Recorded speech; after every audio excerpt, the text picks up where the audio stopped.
Είμαστε παιδιά του Θεού, είμαστε κληρονόμοι της Βασιλείας του Θεού και η Βασιλεία του Θεού είναι καλά πράγματα για μας.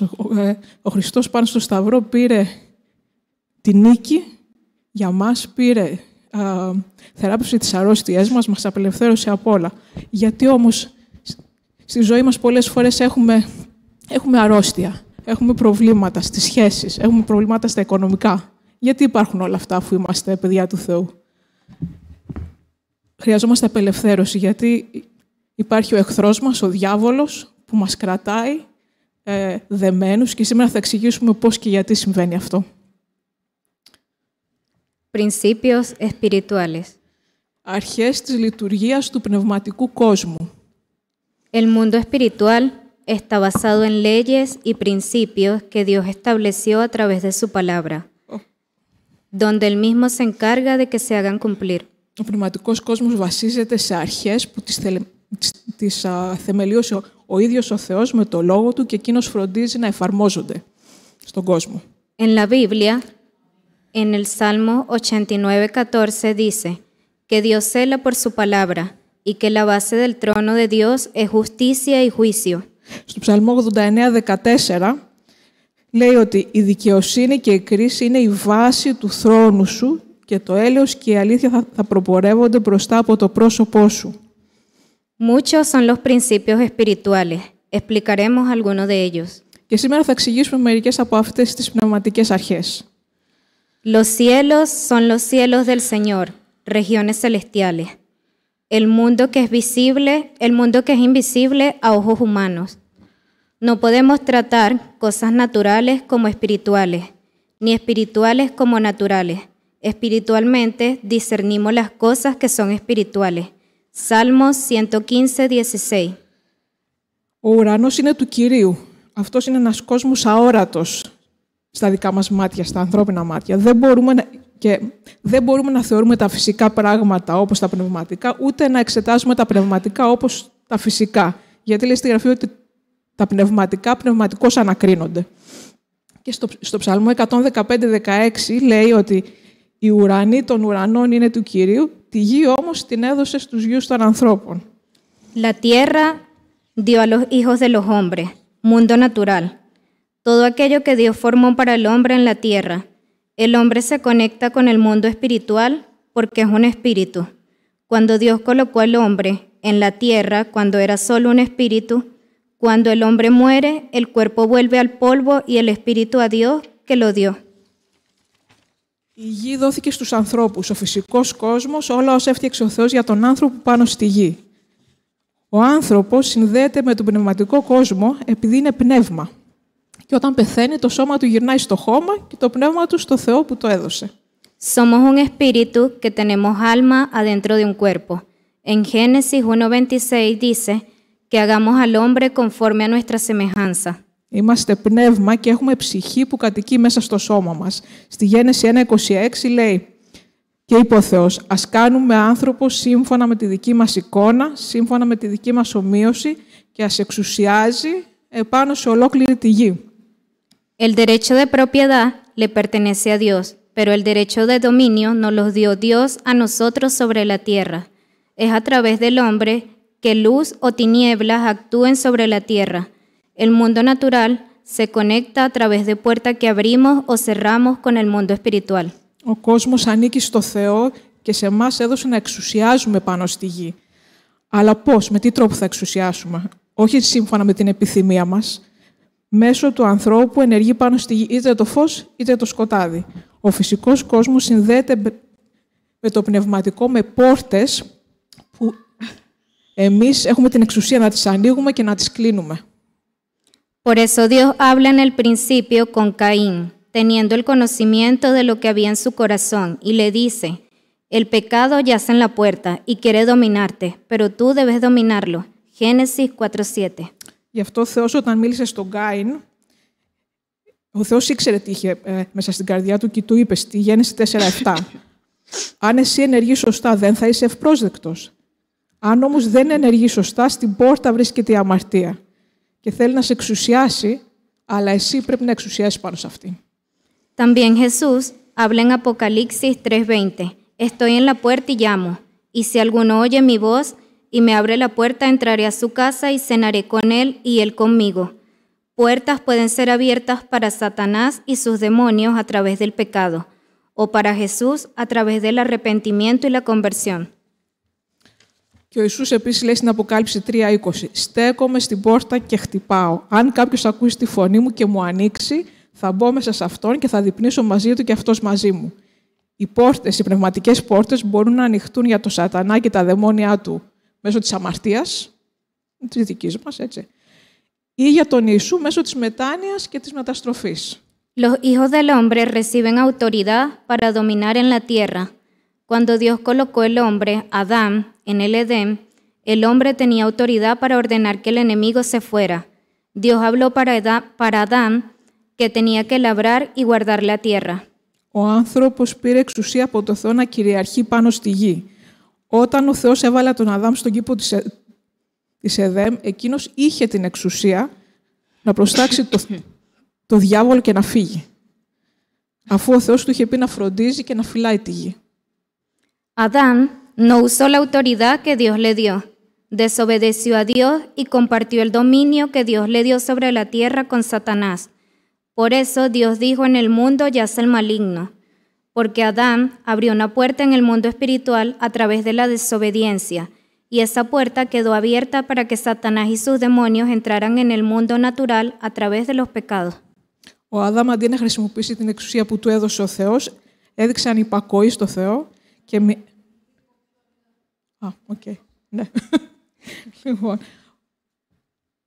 έτσι, αντί να χρησιμοποιήσει την εξουσία που του είχε δώσει ο Θεός, ο Αδάμ τι έκανε? Δεν υπάκουσε στο Θεό και με αυτόν τον τρόπο μοιράστηκε την κυριαρχία που του είχε δώσει ο Θεός, τη μοιράστηκε με τον διάβολο. Ναι, του την έδωσε. Την έδωσε στο Σατανά. Γι' αυτό λέει ο Θεός στη Γραφή μέσα ότι ο πονηρός είναι ο άρχοντας αυτού του κόσμου. Με το να ανοίξει πόρτα στον πνευματικό κόσμο μέσω της ανυπακοής του, αυτή η πόρτα έμεινε ανοιχτή στο Σατανά και στα δαιμόνια για να μπαίνουν στο φυσικό κόσμο μέσα από τις αμαρτίες. El pecado es la transgresión a la ley de Dios. Éxodo 20:1. Και όπως θα διαβάσουμε τώρα στην Έξοδο 17. Από το 1 μέχρι το 17, τα 17 πρώτα εδάφια, αμαρτία είναι η παράβαση του νόμου του Θεού, έτσι όπως αναφέρεται εκεί. Είναι οι 10 εντολές. Ας τις θυμηθούμε. No tendrás otros dioses delante de mí. Μην έχεις άλλους θεούς εκτός από μένα. No te harás imagen ni semejanza de lo que está arriba en el cielo, ni abajo en la tierra, ni en las aguas debajo de la tierra. No te inclinarás ante ella, ni le rendirás culto, porque yo soy el Señor tu Dios, un Dios celoso que castigo la maldad de los padres sobre los hijos, sobre la tercera y sobre la cuarta generación de los que me aborrecen. Pero muestro misericordia por 1000 generaciones a los que me aman y guardan mis mandamientos.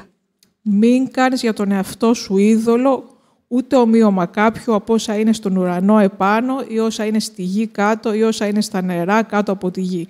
Μην τα προσκυνήσεις, ούτε να τα λατρεύσεις, επειδή εγώ, ο Κύριος ο Θεός σου, είμαι Θεός ζηλότυπος, που ανταποδίδω τις αμαρτίες των πατέρων επάνω στα παιδιά μέχρι τρίτη και τέταρτη γενιά εκείνων που με μισούν και κάνω έλεος σε χιλιάδες γενιές εκείνων που με αγαπούν και τηρούν τα προστάγματά μου.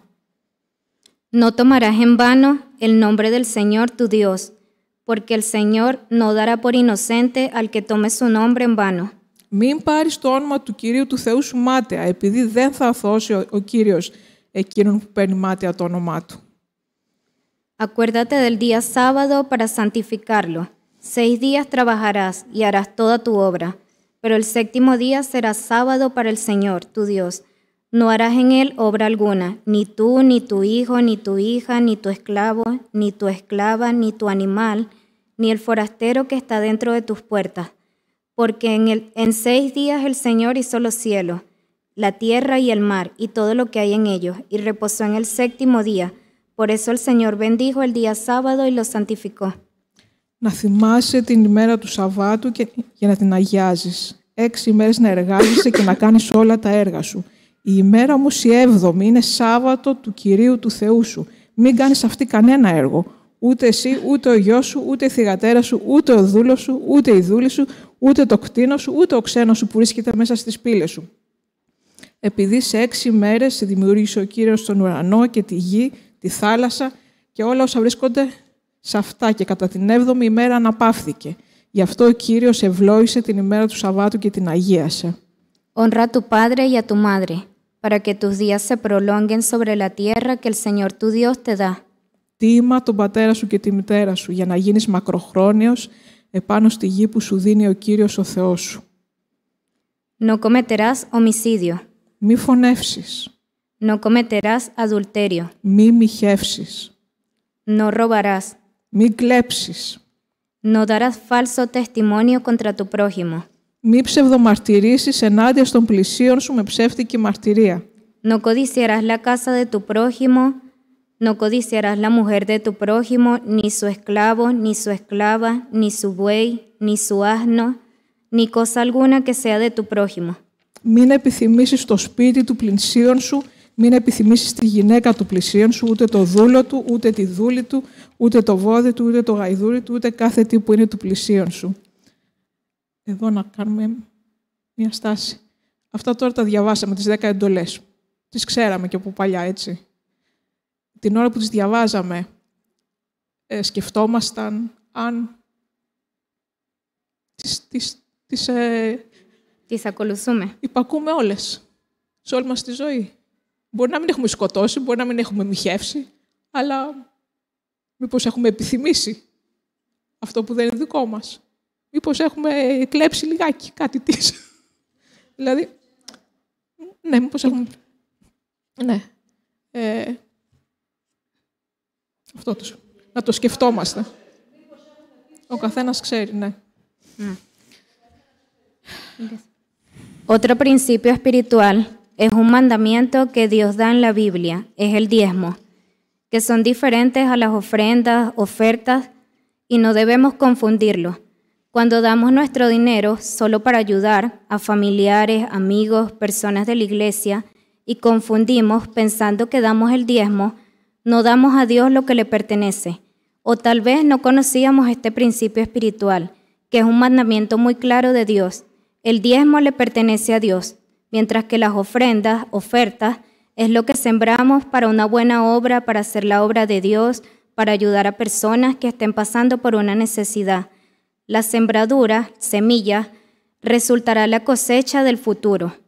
Muchas veces tenemos problemas en las finanzas, deudas, no tenemos suficiente dinero porque estamos robando a Dios y administrando mal el dinero como pensamos y no de la forma que le pertenece a Dios y que Dios quiere que lo haga. Μια άλλη αρχή, μια εντολή που μας έδωσε ο Θεός μέσα στην Αγία Γραφή είναι τα 10, που είναι διαφορετικά από τις προσφορές. Και δεν πρέπει να τα μπερδεύουμε αυτά τα δύο. Όταν δίνουμε από τα χρήματά μας μόνο για να βοηθήσουμε φίλους, συγγενείς, άνθρωπους από την Εκκλησία, μπερδεύουμε την προσφορά με το 10 και δεν δίνουμε στο Θεό αυτό που του ανήκει, που είναι δικό του, ίσως γιατί δεν ξέρουμε αυτή την πνευματική αρχή, που είναι ξεκάθαρη εντολή του Θεού. Τα 10 ανήκουν στο Θεό. Ενώ η προσφορά είναι αυτό που σπέρνουμε σε ένα καλό έργο, που μπορεί και να είναι για τις φυσικές ανάγκες, για να στηρίξουμε τους ανθρώπους όταν έχουν μια ανάγκη. Και σαν σπόρος θα έχει ένα αποτέλεσμα στο μέλλον να θερήσουμε, να ευλογηθούμε. Αλλά είναι άλλο πράγμα από το 10. Και πολλές φορές έχουμε, στα οικονομικά μας δεν πάμε καλά, έχουμε χρέη, δεν μας φτάνουν τα χρήματα, γιατί με αυτόν τον τρόπο κλέβουμε τον Θεό, με το να τα κρατάμε τα χρήματα και να τα διαχειριζόμαστε όπως νομίζουμε εμείς. Αυτό που ανήκει στο Θεό, εμείς να το διαχειριζόμαστε για καλούς σκοπούς, αλλά δεν του το δίνουμε όμως. En Malaquía 3, 7 al 12 dice: Desde los días de vuestros padres os habéis apartado de mis leyes y no las guardasteis. Volveos a mí y yo volveré a vosotros. Ha dicho Jehová de los ejércitos. Mas dijiste: ¿en qué os devolvemos? ¿Robará el hombre a Dios? Pues vosotros me habéis robado y dijiste: ¿en qué te hemos robado? En vuestros diezmos y ofrendas. Malditos sois con maldición, porque vosotros, la nación toda, me ha robado. Traed todos los diezmos al alfolí, y haya alimento en mi casa, y probadme ahora en esto, dice Jehová de los ejércitos. Si no, os abriré las ventanas de los cielos, y derramaré sobre vosotros bendición hasta que sobreabunde.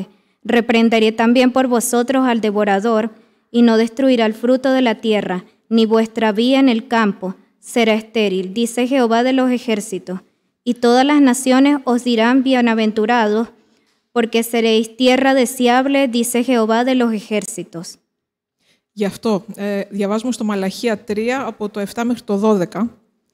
Από τις ημέρες των πατέρων σας αποχωριστήκατε από τα διατάγματά μου και δεν τα φυλάξατε. Επιστρέψτε σε μένα και θα επιστρέψω σε εσάς, λέει ο Κύριος των δυνάμεων.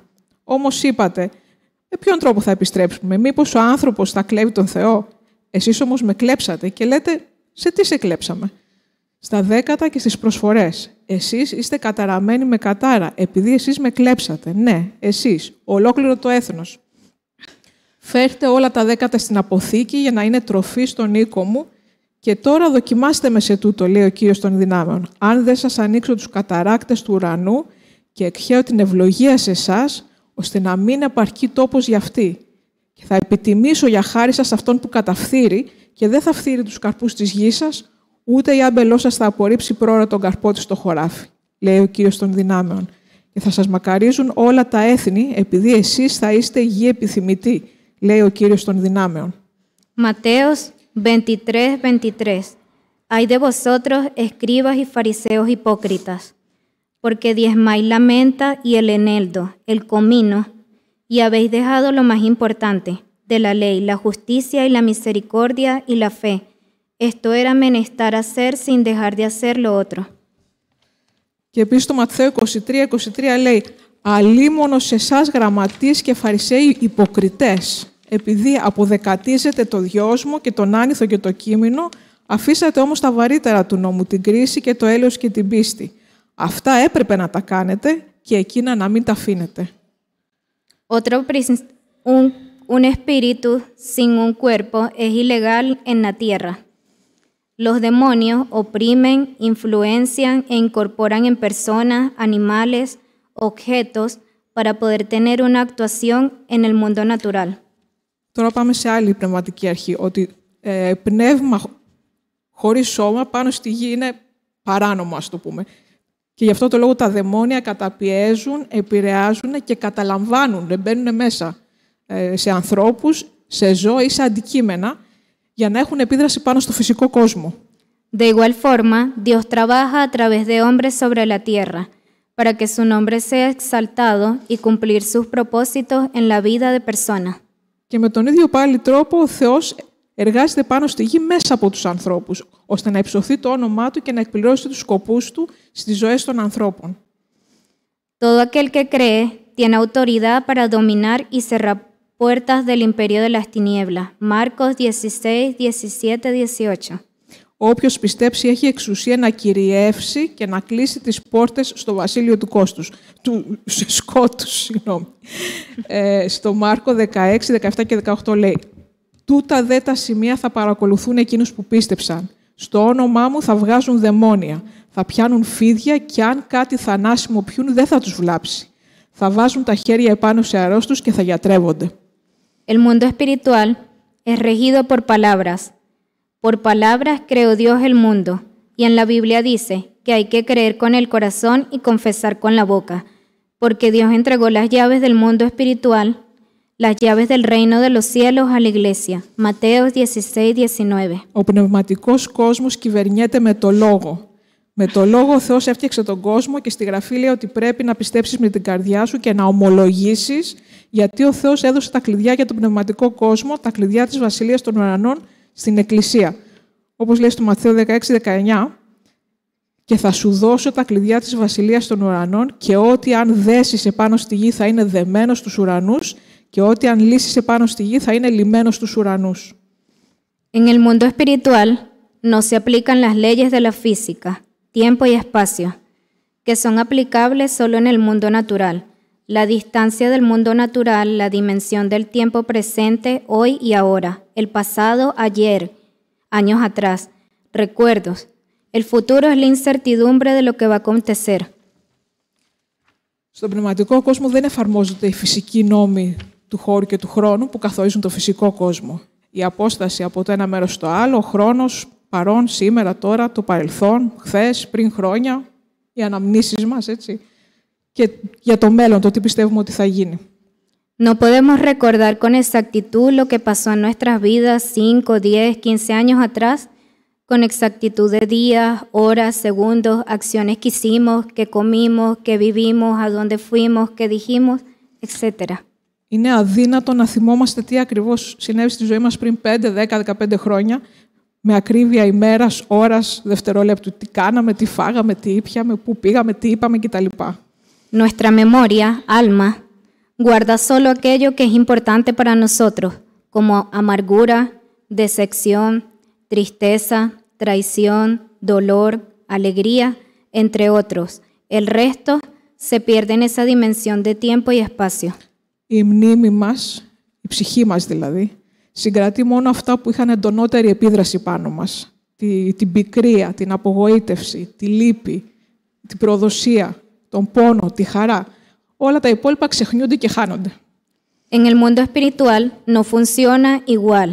Los seres espirituales, los demonios, lo que hicimos en el pasado, nosotros mismos, nuestros antepasados, ayer, hoy por la mañana, ahora, y no fue confesado en arrepentimiento, no fue atado, sigue estando vigente en el mundo espiritual. En Éxodo dice, visito la iniquidad de los padres sobre los hijos hasta la tercera y cuarta generación. Στον πνευματικό κόσμο όμως τίποτα δεν ξεχνιέται. Τα δαιμόνια γνωρίζουν ό,τι κάναμε στο παρελθόν και εμείς και οι πρόγονοί μας πριν 100 χρόνια ή πριν από 10 χρόνια ή χθες ή σήμερα το πρωί, που ήταν αμαρτία και δεν την εξομολογηθήκαμε με μετάνοια για να ελευθερωθούμε. Οπότε, ακόμα, ό,τι έχει γίνει στο παρελθόν ισχύει και μας κρατάει δεμένους. Και στην Έξοδο, στο κεφάλαιο 20 που διαβάσαμε πριν τις 10 εντολές, σε μία από τις εντολές λέει «Ανταποδίδω τις αμαρτίες των πατέρων επάνω στα παιδιά μέχρι τρίτης και τέταρτης γενιάς». Otro principio espiritual es la concordancia. Ναι.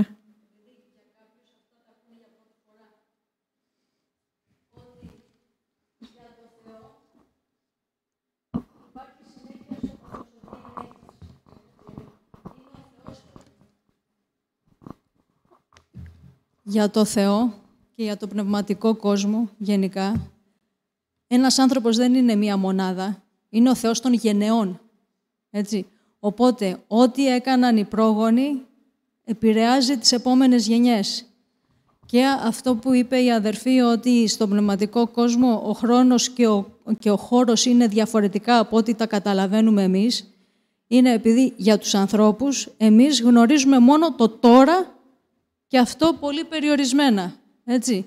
Δεν γνωρίζουμε ό,τι γίνεται στη ζωή μας σε όλα τα επίπεδα.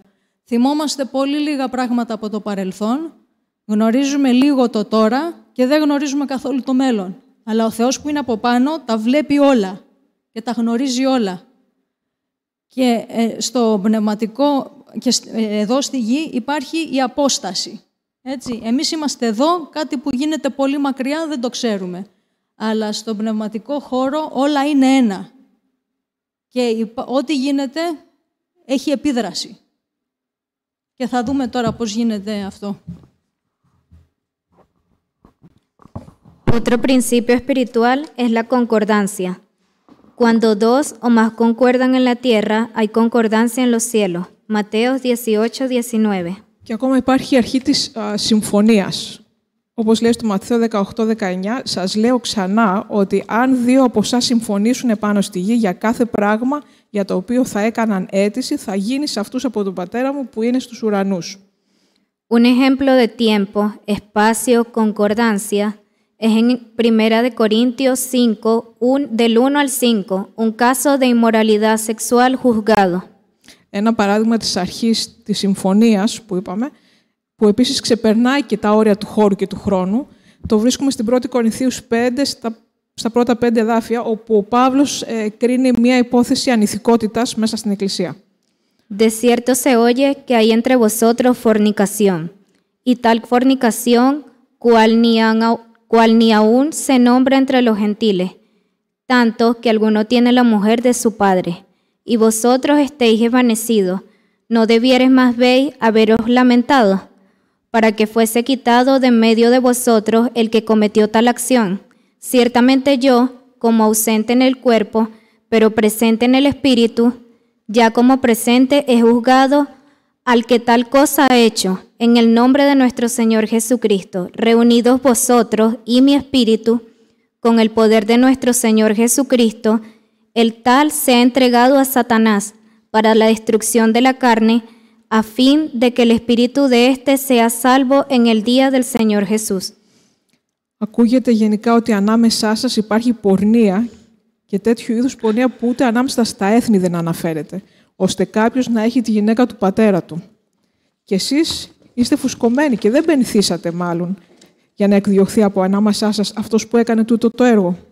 Επειδή εγώ, ως απόν με το σώμα, παρόν όμως με το πνεύμα, έκρινα ήδη, σαν να είμαι παρόν, αυτόν που με τέτοιο τρόπο το έπραξε αυτό. Στο όνομα του Κυρίου μας Ιησού Χριστού, αφού συγκεντρωθείτε εσείς και το δικό μου πνεύμα μαζί με τη δύναμη του Κυρίου μας Ιησού Χριστού, να παραδώσετε τον άνθρωπο αυτού του είδους στο Σατανά για όλεθρο της σάρκας, ώστε το πνεύμα του να σωθεί κατά την ημέρα του Κυρίου Ιησού. Pablo sentenció, pidió que toda la iglesia concordara con él diciendo sí y amén, para que fuera hecho en las regiones celestiales. La carta fue enviada de Efesios a Corintios, tiempo y distancia.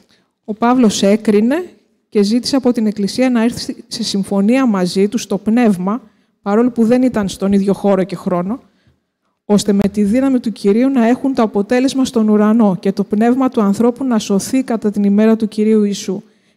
Και μετά το γράμμα στάλθηκε από την Έφεσο στην Κόρινθο μέσα στο χρόνο και στο χώρο και στον χρόνο.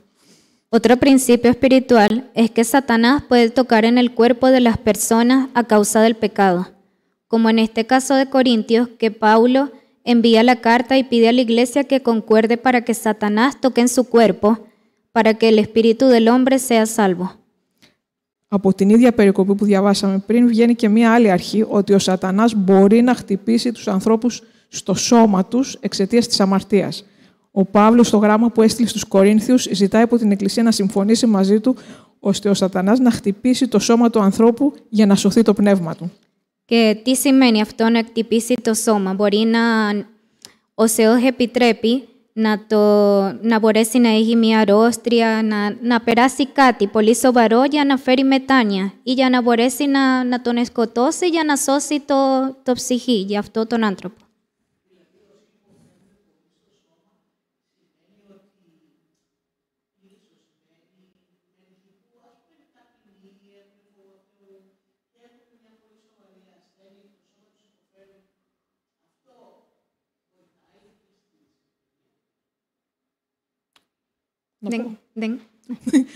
Δεν κατάλαβε. Λοιπόν, δεν ισχύει αυτό, όχι, αλλά τέτοιου είδους ερωτήσεις μπορούμε να τις συζητήσουμε μετά. Εντάξει. El mundo espiritual puede tocar en el mundo natural, matando, robando y destruyendo. Juan 10:10. Ο πνευματικός κόσμος μπορεί να χτυπήσει το φυσικό κόσμο με το να κλέψει, να σφάξει και να εξολοθρεύσει, όπως λέει στον Ιωάννη 10:10. Tenemos que tener claro que si estamos en iglesia y llevamos una vida doble, pecando en oculto, todo va a depender de nosotros a quien damos la legalidad para actuar sobre nuestras vidas, familias y sobre nuestros bienes. Πρέπει να ξεκαθαρίσουμε ότι αν εμείς είμαστε στην Εκκλησία και ζούμε διπλή ζωή και έχουμε κρυφές αμαρτίες, εμείς έχουμε την ευθύνη σε ποιον δίνουμε νόμιμο δικαίωμα για να ενεργεί μέσα στη ζωή μας, στην οικογένειά μας και στην περιουσία μας. Ναι. Με άλλα λόγια, ναι. Όταν αμαρτάνουμε και δεν μετανοούμε, ανοίγουμε πόρτα στο διάβολο να έρθει και να κάνει ό,τι θέλει. En la Biblia dice que aquel que es nacido de Dios no vive pecando y el maligno no lo toca. Primera de Juan 5:18. Así como pasó con el hombre que vivía pecando con la mujer del Padre aún estando en iglesia. Στην 1η Ιωάννου 5:18 λέει ότι ο καθένας που έχει γεννηθεί από τον Θεό δεν αμαρτάνει, αλλά αυτός που γεννήθηκε από τον Θεό διαφυλάττει τον εαυτό του και ο πονηρός δεν τον αγγίζει. Αυτό είναι το αντίθετο από αυτό που έκανε ο άνθρωπος στην Κόρινθο που είχε τη γυναίκα του πατέρα του, ενώ ήταν μέσα στην εκκλησία. Εκείνον, αυτό που έκανε ο πονηρός, είχε δικαίωμα να τον αγγίξει. Maldición sin causa no se cumple. Proverbios 26:2. Και στις παροιμίες 26:2 μας επιβεβαιώνει ότι η άδικη κατάρα δεν θα φτάσει στο σκοπό της. Ναι. Ναι. Να κάνουμε λίγο επανάληψη, να ξαναπούμε ποια ήταν ένα-ένα οι πνευματικές αρχές. Ναι. Έτσι. Λοιπόν, ο ουρανός ανήκει στο Θεό, αλλά τη γη την έχει δώσει στους ανθρώπους για να εξουσιάζουν. Και με ποιο τρόπο εξουσιάζουν? Ανοίγοντας πόρτες στον πνευματικό κόσμο. Πώς ανοίγουν οι πόρτες? Οι πόρτες ανοίγουν με την αμαρτία και κλείνουν με τη μετάνοια και την υπακοή στο Θεό. Και να ομολογήσουμε, γιατί αν έχουμε κρυφές αμαρτίες, υπάρχουν πολλούς ανθρώπους που βλέπουμε με αρρώστιες, με προβλήματα οικονομικά, που πεθαίνουν μέσα στα νοσοκομεία και έχουν πάρα πολλές κρυφές αμαρτίες. Πού είμαστε, κάτσε το γιατί το έχασα. Οκ. Αμαρτία είναι το να μην υπακούμε στο Θεό, να παραβαίνουμε τον νόμο του Θεού, έτσι.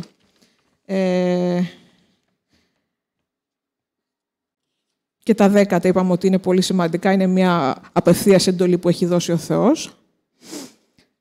Και μετά είπαμε ότι τα πνεύματα, τα δαιμόνια δεν μπορούν στη γη να ενεργήσουν από μόνα τους, χρησιμοποιούν τους ανθρώπους. Είτε με το να τους καταπιέζουν, είτε με το να τους επηρεάσουν, είτε με το να τους καταλάβουν. Και το ίδιο μπορούν να κάνουν σε ζώα ή σε αντικείμενα, αλλά και ο Θεός από την άλλη μεριά, το έργο του πάνω στη γη το κάνει πάλι μέσα από τους ανθρώπους, μέσα από εμάς, όταν τον υπακούμε και με αυτόν τον τρόπο εκπληρώνει τους σκοπούς του στη ζωή των ανθρώπων και στη γη.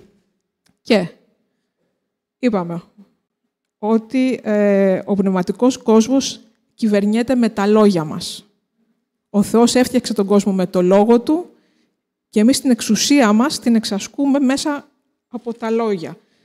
Με το να δένουμε και να λύνουμε, αυτά όλα θα εξηγηθούν περισσότερο σε επόμενα μαθήματα. Αλλά τώρα λέμε μόνο τις αρχές. Ποιοι είναι οι νόμοι, πώς λειτουργεί ο πνευματικός κόσμος. Και επίσης είπαμε ότι στον πνευματικό κόσμο δεν ισχύει η φυσική νόμη, ο χώρος και ο χρόνος. Έτσι. Όλα υπάρχει μία συνέχεια, όλα είναι ένα. Τίποτα δεν ξεχνιέται, ό,τι έχει γίνει στο παρελθόν, όλα έχουν την επίδρασή τους στο παρόν και στο μέλλον.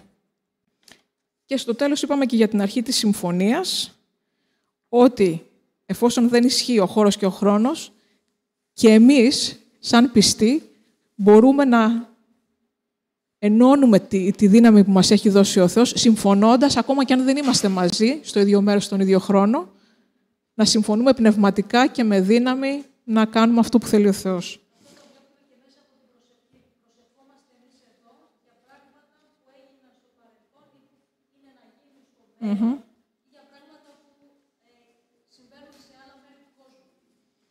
Ναι. Και είπαμε και...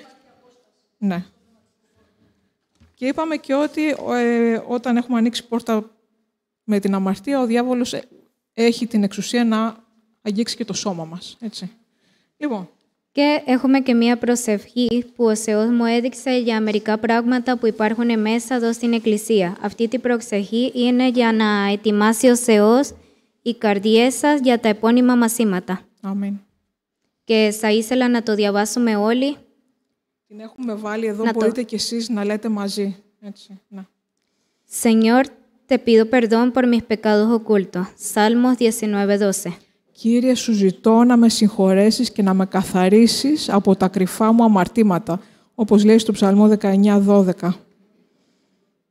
Espíritu Santo de Dios, te pedimos que nos des arrepentimiento genuino, convencimiento de pecado, justicia y juicio. Derrumba toda fortaleza de mente contra el conocimiento de Dios. Άγιο Πνεύμα του Θεού, ζητάμε να μας δώσεις αληθινή μετάνοια, έλεγχο για τις αμαρτίες μας. Δώσε μας να καταλάβουμε την κρίση και τη δικαιοσύνη Σου. Γκρέμισε κάθε οχύρωμα στο νου μας που υψώνεται ενάντια στη γνώση του Θεού.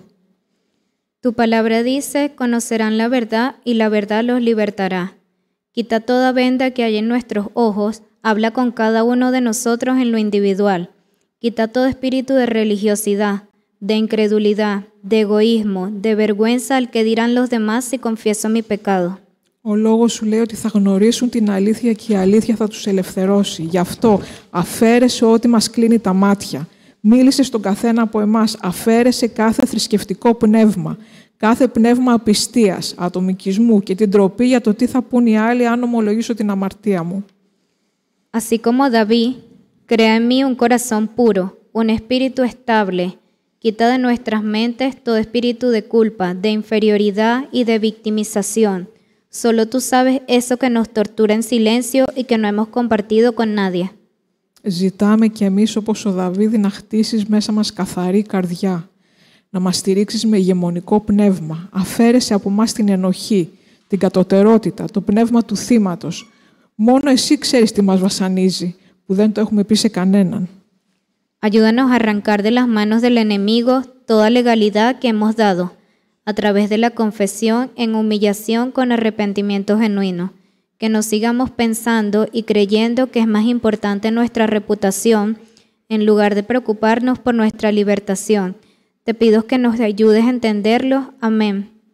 Βοήθησέ μας να αρπάξουμε από τα χέρια του εχθρού κάθε νόμιμο δικαίωμα που του έχουμε δώσει μέσα από την εξομολόγηση και τη γνήσια μετάνοια με ταπείνωση και να μην συνεχίσουμε να νομίζουμε ότι η υπόλοιψή μας είναι πιο σημαντική από την απελευθέρωσή μας.